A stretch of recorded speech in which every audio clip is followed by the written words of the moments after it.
Good evening and welcome to the Blueprint Explosive exclusive. Viewers, as the probe into the Ahmedabad plane crash gathers pace, the spotlight is on air safety. In particular, the Boeing 787 Dreamliners are under the scanner, which was considered one of the safest planes with a zero fatal crash history until the Air India crash involving the same aircraft. Even as investigations underway to ascertain the exact cause of the June 12 plane crash, at least two more incidents of technical snags involving Boeing 787 Dreamliner have surfaced.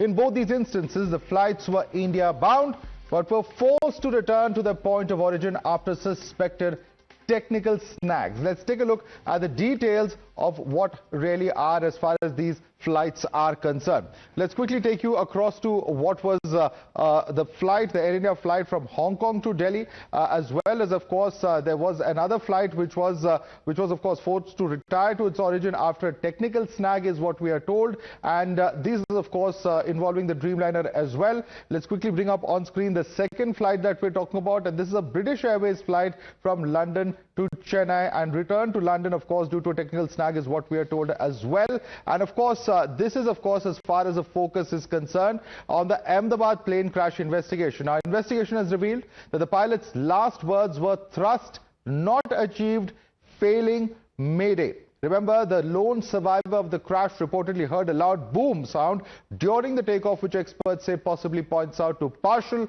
or total engine failure. But even if one engine was lost, modern jets are capable of continuing with the takeoff, climbing and returning to land safely. Dual engine failures are rare events, with only 7 such instances recorded in the past 7 decades the world over, and many of them have been caused by bird hits, which in this case, the experts say was not possible because they did not see any smoke billowing out of the engines. But experts are also pointing out to one crucial difference this time round. The plane in question is a Boeing 787 aircraft, which is considered to be more quote-unquote electric than others.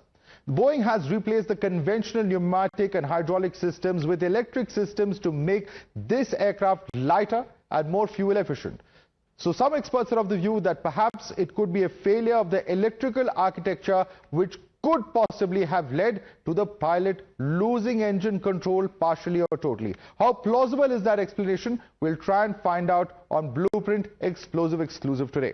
And there's a breaking news coming in. A third diversion has now been reported. Air India sources are telling Times Now that the Delhi to Zurich Boeing 787 flight was delayed due to mandatory checks as per government guidelines. The flight was further delayed due to a night curfew in European nations with the fighting underway. Tejshri is joining us, so let's quickly go across to her for more on this. Tejshri, a third technical snag being reported in less than 24 hours as far as Dreamliners are concerned, and this time round it's being blamed also on the night landing conditions or the restrictions that are there, which are prevailing in Europe. Tejshri. Well, absolutely. As you rightly pointed out, 3 back-to-back glitches in just 24 hours, and it is quite concerning as well. But this particular flight that we're talking about, it was from Delhi to Zurich, and the flight number is AI 151.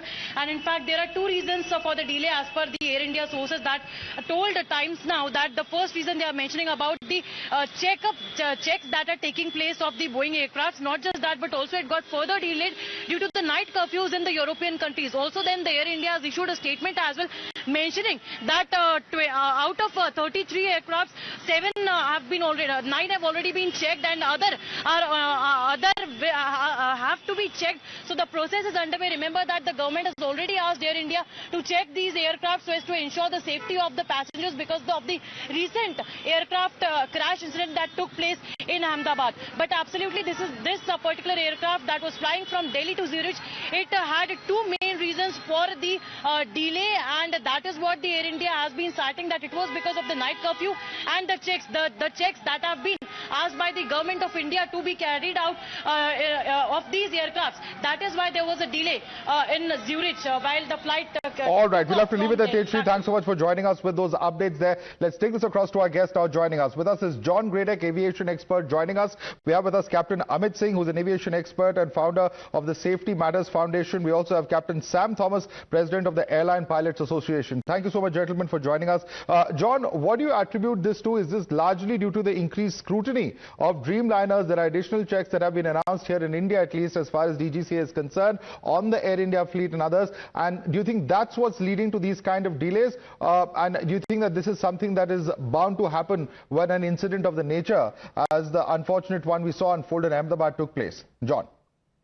Well, I don't think we're seeing anything that's being left, no stone unturned when we're looking at examining the 787s within the Air India fleet. I think that the slightest snag that's being examined when they do these reviews and these maintenance checks on these airplanes, the slightest snag is going to cause the aircraft to be held out of service until that snag is fit. Sometimes those snags are minor and the airplanes are let go. But in this case, with the scrutiny that we're having on the 787 in the Air India fleet, it is normal that we would have airplanes held out of service and flights being delayed or canceled. All right, and let me take this across to Captain Amit Singh as well. Captain Amit Singh, after the initial, sort of reportage that we saw, or the expert opinions that we saw, which were speculating on all sorts of aspects from the flaps to the gears, etc. Now, of course, it's increasingly becoming evident that with the RAT being deployed and other aspects, where was the failure? Could the failure somewhere have been attributed to the electrical system? Is it something else that's happened? Because this double engine failure is something that many experts are not able to wrap their head around. There are too many theories floating around. So we have to look at the design aspect of any aircraft, not just the 787.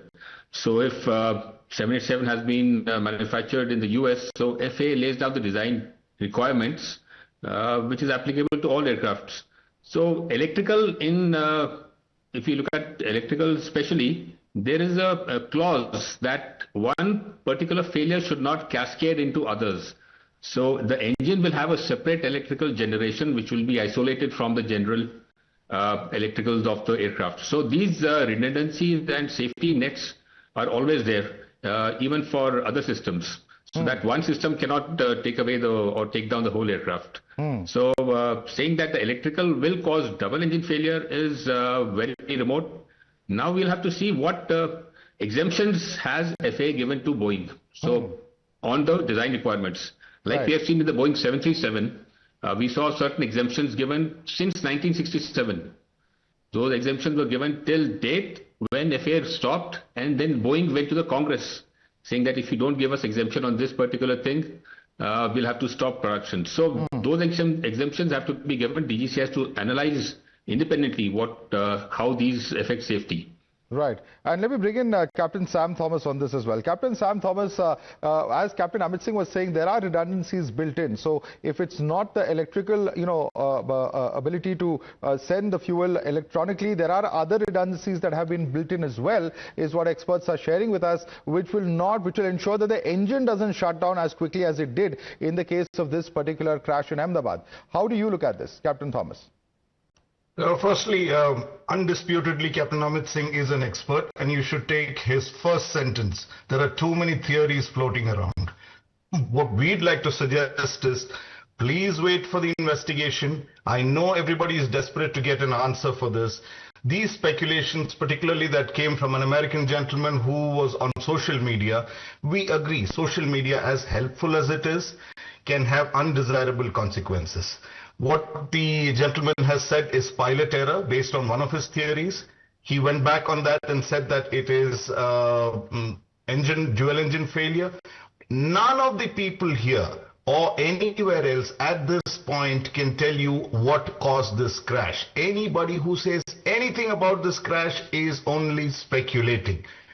So we must avoid that. What we want everyone to know is that when the investigation takes place, it should be a transparent investigation. Let every stakeholder, I wish Captain Amit Singh is also involved in the accident investigation. And do you remember the match fixing incident that happened in South Africa? How televised it was, the entire inquiry with Hansi Cronje? Why don't we have something like that? ALPA is ready to help out at any time. We have the expertise. We have international expertise. If you need us, we are there at any time, just to make sure and assure the public that there is a fair play involved in the entire exercise. Also, these speculations are spooking the public.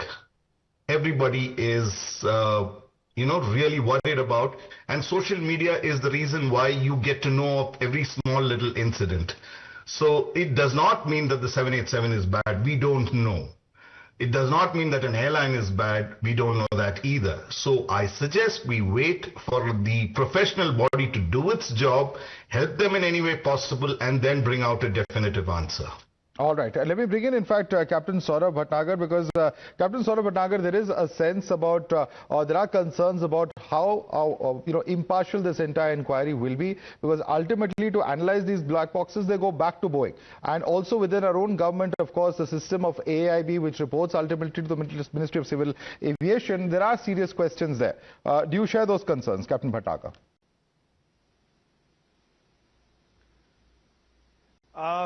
What I share with what the other captain said, people are going too far as of now. Too far means, they have started blaming the airline. Nothing can be certain. It's all theories. I apologize for the poor audio quality. Captain Bhatnagar, sorry I'm interrupting you there. We will try and reconnect that particular audio line. Apologize for the technical error. But let me take that question across to John Gradek. John Gradek, there are ICAO norms, etc. that are in place when it comes to such a serious crash. There are various aspects that are in place as far as how the investigation is to take place. Do you share the concerns that have been expressed by the previous speaker, Captain Sam Thomas, when he says that there has to be impartial inquiry that is conducted under full public glare? Is there any way, for instance, that Boeing could try and subvert that? Because if there is a problem with the aircraft, then that also, brings Boeing into scrutiny. You're listening to all of the people in the panel today saying that, it's way too early for us to make any speculation about responsibility and accountability. So, but it is important that we have the AIB do a job of making sure that everybody who has a role to play in this aircraft certification has a seat at the table when they review the data coming from these black boxes. There cannot be any data withheld.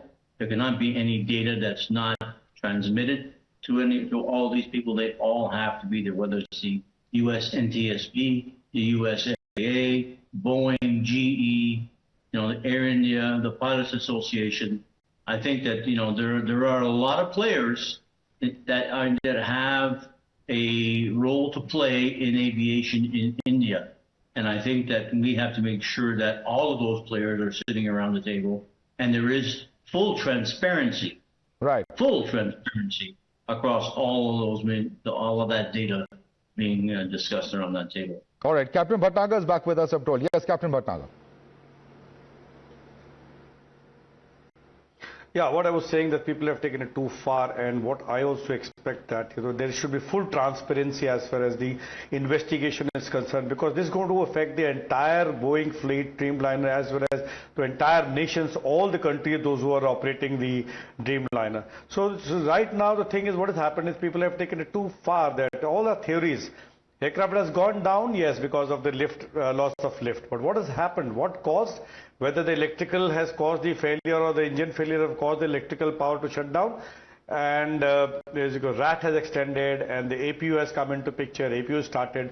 So it is too premature to say anything about till the time the inquiry gets over and you get data from the FDR to analyze what exactly was the cause of this aircraft going down with loss of lift.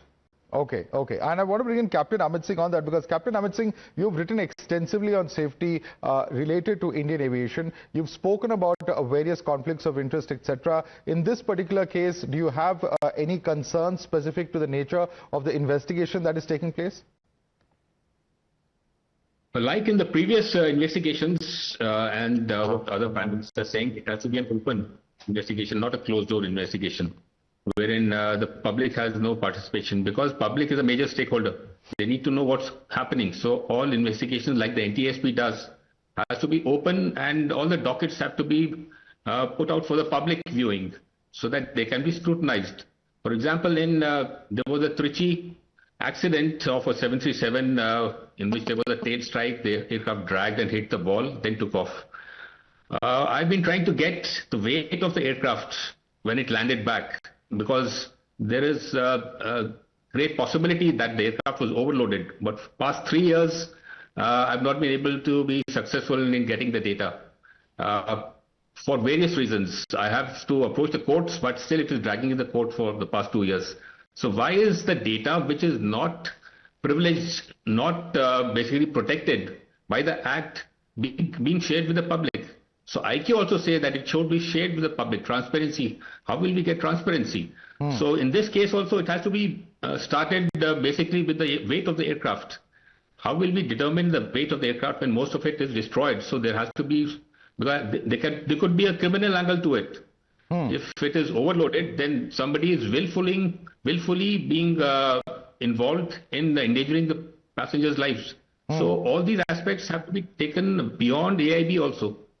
So absolutely. And in fact, let me bring back Captain Sam Thomas into the debate. Captain Thomas, the question that many are asking is this. While, of course, human error, mechanical failure, technical error, all of those are certainly in the realm of possibility. Can we completely rule out the possibility of some kind of a sabotage in this particular case?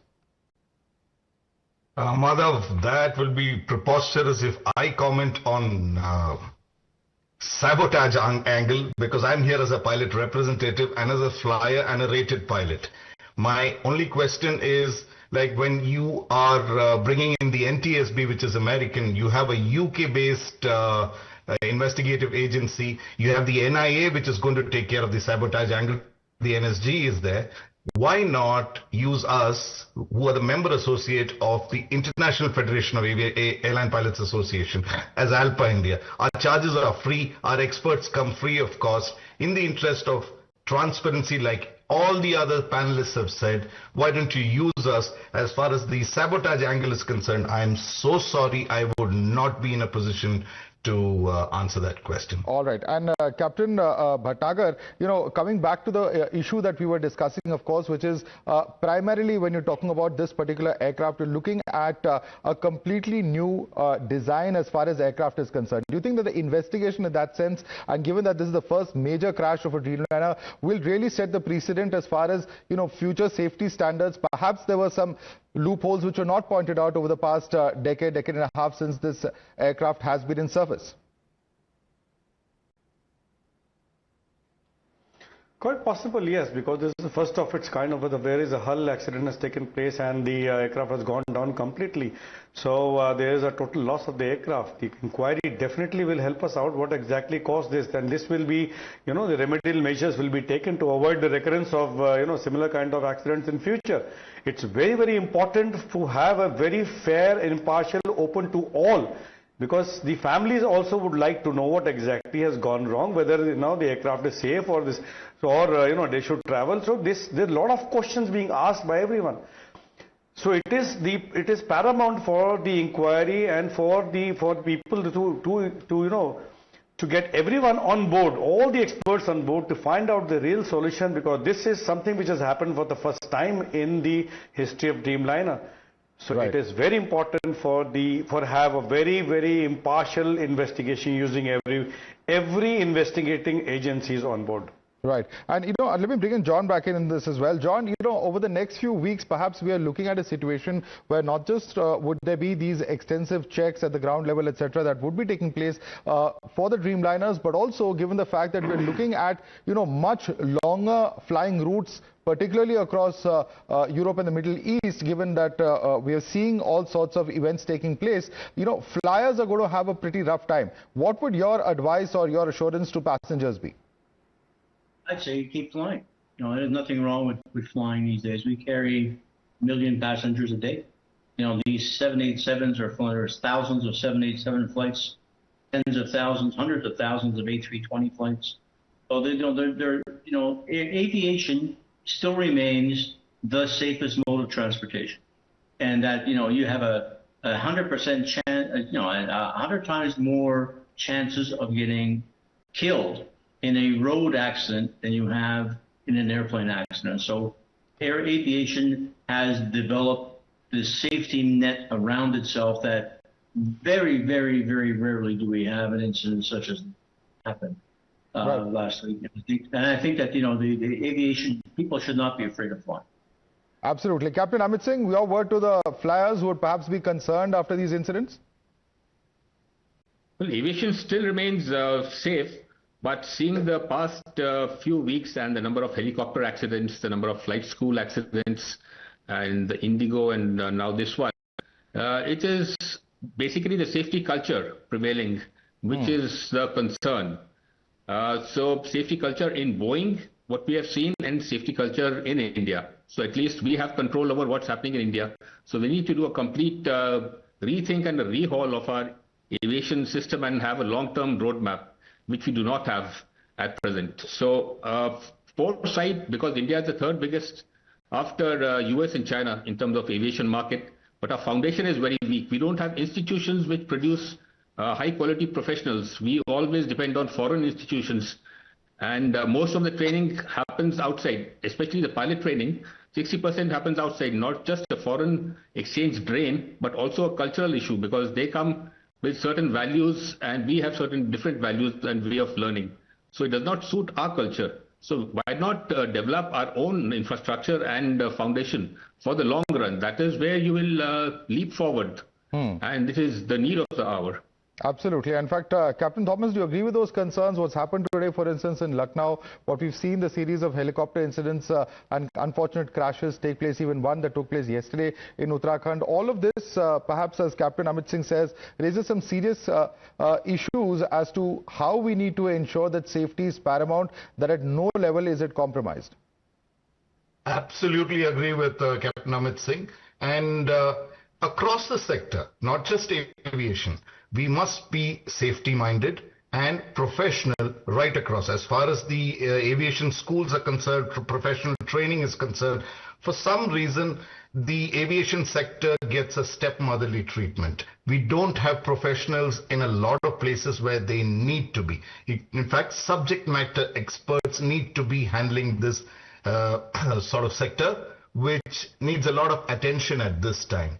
And I completely agree with the rest of the panelists also. As far as John's concerned, what he said is best. Continue flying. It's still the safest mode. And the time to worry is not just yet. So it's okay. All right. Captain Bhatnagar, closing words from you, sir, because we've just about what would your advice be to the government in terms of how we should look at the situation? Of course, need for more flying training in India as a point being made by a previous panelist, but also in terms of safety concerns, what more should be done? What I fully agree with the other panelists, what they have said. I was looking after the aviation safety in Indian Navy for quite some time. So what the safety culture we have in the military, what we have in the civil, what I've seen both the sides. So it's time now for the regulator to be more strict as far as the, producing good pilots in the country. What he said is correctly, because what our flight schools, the culture, what is prevailing in our flight school, that's, I think, is sending students abroad for flying, because it takes 2.5, 3 years, and what kind of training they are getting. We don't have the professionals here. And we should be having more and more expert people in, and as Captain Thomas said, that it is time to stop giving the stepmotherly treatment to the aviation sector now. All right, we'll have to leave it there. John Gradek, Captain Amit Singh, Captain Sam Thomas and Captain Saurabh Bhatnagar, thank you so much for joining us and breaking this all down for our viewers.